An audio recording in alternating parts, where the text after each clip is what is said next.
Okay, so week 9, lesson 7. This is the very, very last lesson of the whole first quarter. You've made it, you guys. So the point of this lesson is to show you how to use your graphing calculator. So the first example here, I'm going to do it algebraically, and then I'm going to do it graphically so you can kind of see what your calculator is going to be telling you.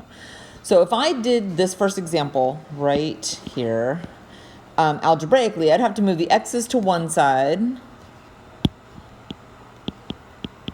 and the numbers to the other, and then I'd have to multiply by 2/5 and get an x value of -2, right? That is the solution to that equation.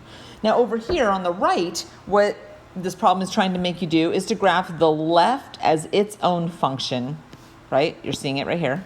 And the right as its own function and see where they intersect. So if I do the top one, I have a y-intercept of 1 and a slope of 2. All right, where's my straight edge? So I have a nice looking line like that. And then the bottom one, this has a y-intercept of -4 and a slope of -1/2.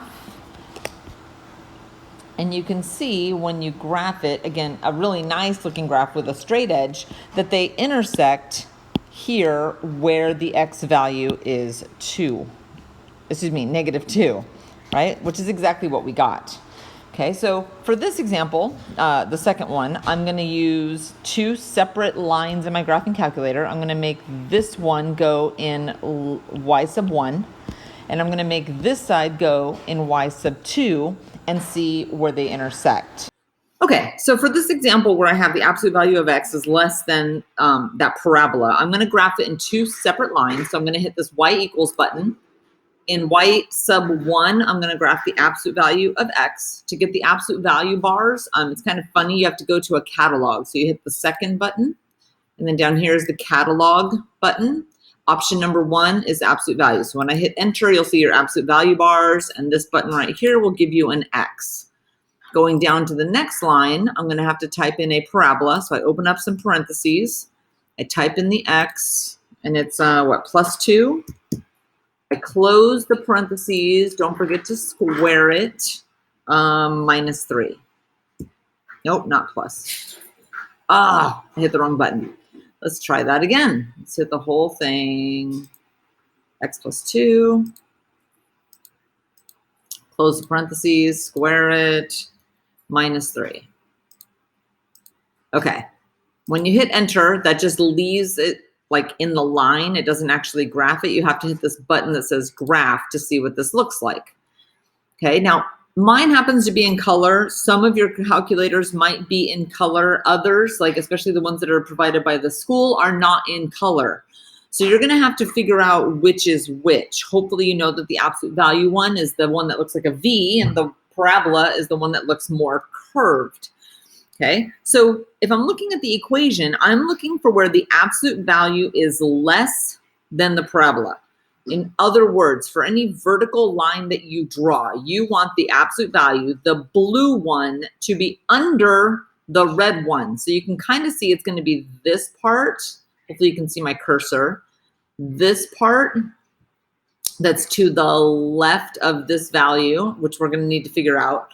And then this part over here that's to the right of this intersection point. So let's figure out those intersection points, which again, your calculator does for you. If you hit second, calculate, and it'll give you some options. You want option number 5. We want to know where do these things intersect. So you hit option 5, and then you'll see a blinking cursor. You need to make sure you have the blinking cursor close to the intersection point. And I'm going to do the one that's further over here to the left first. So I have my blinking cursor close to the intersection point. I hit enter. Now it's asking, okay, well, what's the other function, right? Right now it has the blinking cursor sort of frozen on the absolute value. I'm going to put this other blinking cursor, again, close to the intersection point, but on the parabola. And then notice on the screen now it says, do you want me to guess? Well, yes, calculator, thank you very much. I would love for you to guess. So you're looking for the intersection point, and it tells you down at the bottom of the calculator screen on the left what the x value is. That's just one of them. It does intersect twice. So we're going to do this whole thing again. So if I go second, calculate intersection, which is number 5, this time I want the intersection that's more to the right. So I move my cursor a whole lot closer to the intersection point, hit enter.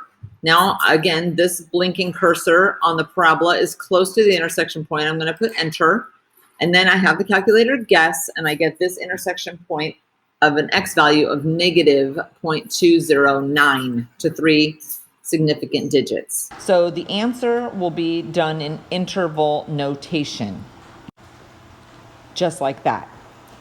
All right, and then for the last one, when I'm trying to find the zeros, what we're going to do is we're going to graph this as y equals all this stuff. And type in that parabola, x plus 2, close parentheses, squared minus 3.